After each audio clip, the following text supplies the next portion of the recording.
Welcome to today's Research Business Daily Report, where we present an exclusive interview from the Advertising Research Foundation's annual convention in New York with ARF President Gayle Fuguitt.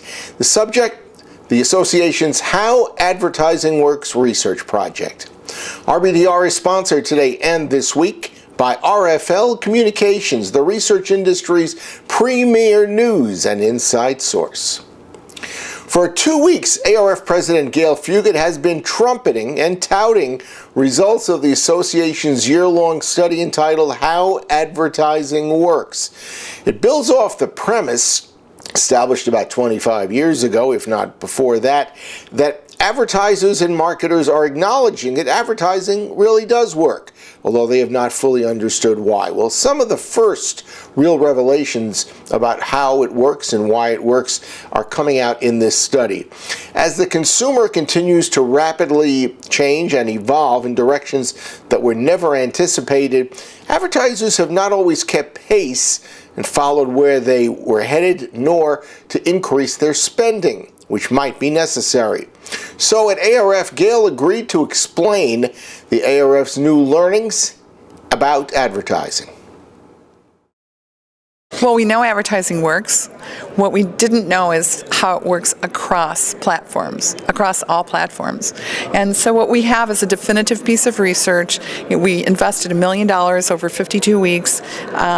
It was 5,000 campaigns, $375 billion. And we know that advertising works. And in fact, if you add a platform, there's a kicker effect. So if you're currently spending your money in television and you add digital, then you get a kicker effect of $1.60. If you're currently spending your money on digital and you add back television, which is really important for people to hear right now, because we're seeing people actually shift dollars from one platform to another. But really the insight is for advertising to work most effectively today and to actually create billions of dollars in money that can be reinvested, you just need to add a platform, because more platforms is better. So you're talking not just about reinvesting in all these different platforms, but doing so in a very efficient manner. Yes, we have a roadmap, a very specific roadmap. So if you're on one platform, you should go to 2 platforms. If you're on 2, you should go to 3. If you're on 3, you should go to 4. If you're on 4, you should go to 5. And then we have some specificity through the study because of the depth and breadth of the study that actually says across what kinds of platforms: television, radio, print, digital, mobile.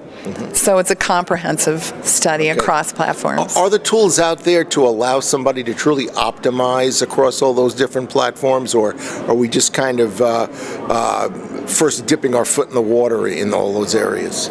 No, absolutely. Look, we've just spent we spent about 6 months collecting the data, and then we spent another 6 months analyzing it.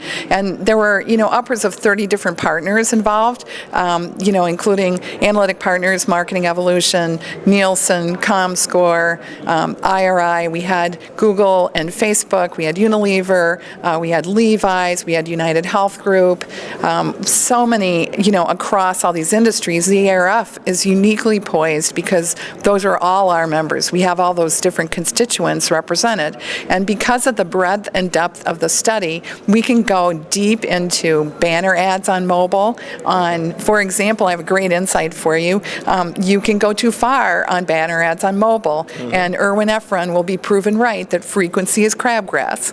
And so we found definitively that if you have upwards of 40 impressions in a month on mobile banner ads, that you can actually generate a negative return. You will have gone too far. Okay.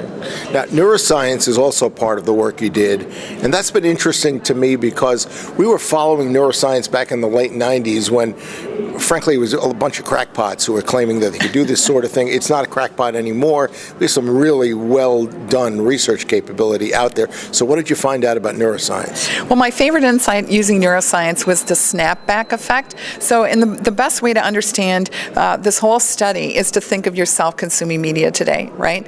And so you think about you've got your mobile phone out and you have the television on. You're watching television. You could be at the gym. You could be in your living room. But really, if you're happen to be paying attention to your mobile phone, what we found is that there's actually a snapback effect. And the snapback is that if there is an audio sound on the television that catches consumers' attention, neuroscience shows that their emotional attention will move from their phone to the television message, and then through neuroscience we actually have been able to prove that brand connections and brand building goes up. The emotional connectedness to brands.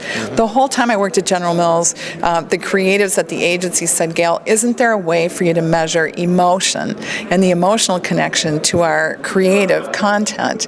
And the answer today is absolutely yes, there is. You can measure the heart and the mind, literally, not just people's behavior and what they're buying. Okay. I'm assuming that this whole study is right up on the ARF.org for anybody to go and see? Well, right now the study is for members of the ARF, and we're working on creating different venues where we're going to be sharing parts of the study. People should contact us if they're interested in becoming members, if they're interested in gaining more access to the study.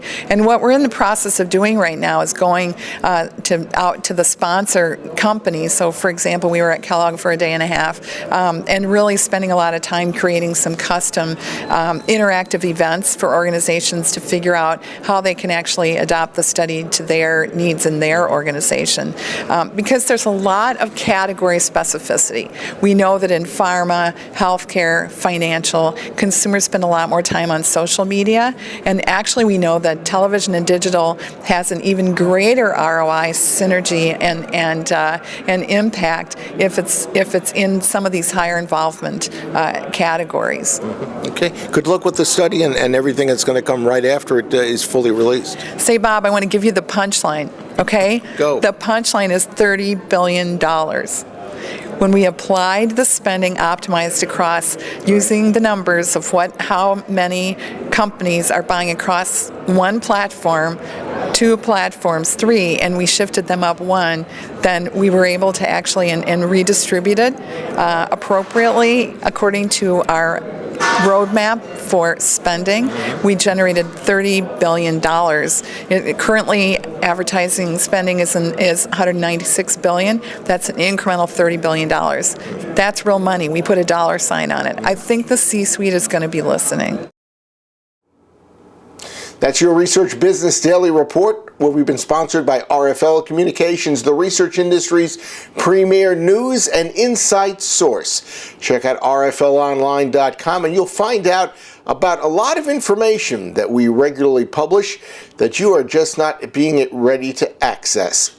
You could be plugging into these through our 4 market research newsletters and our annual Global Top 50 Market Research Organizations listing. When you visit rflonline.com, click on the picture of the toolbox in the upper right-hand corner of the home page. It'll take you to a new page where you'll find out plans that we have for our Market Research Toolbox report, which I will tell you, without any exaggeration, is truly going to revolutionize industry research choices, because it will help everybody understand the proper qualitative and the proper quantitative tool to use in given project situations. This has never been even attempted before. So take a look at it. We hope you will make a contribution if you're an expert in a research area and would like to let the industry know about exactly when to use it and why to use it. And you can also become a sponsor for the Toolbox Report. We're looking for those as well. Have a great research day, and we will see you back here on Friday as we take the day off Thursday to travel back to the Windy City.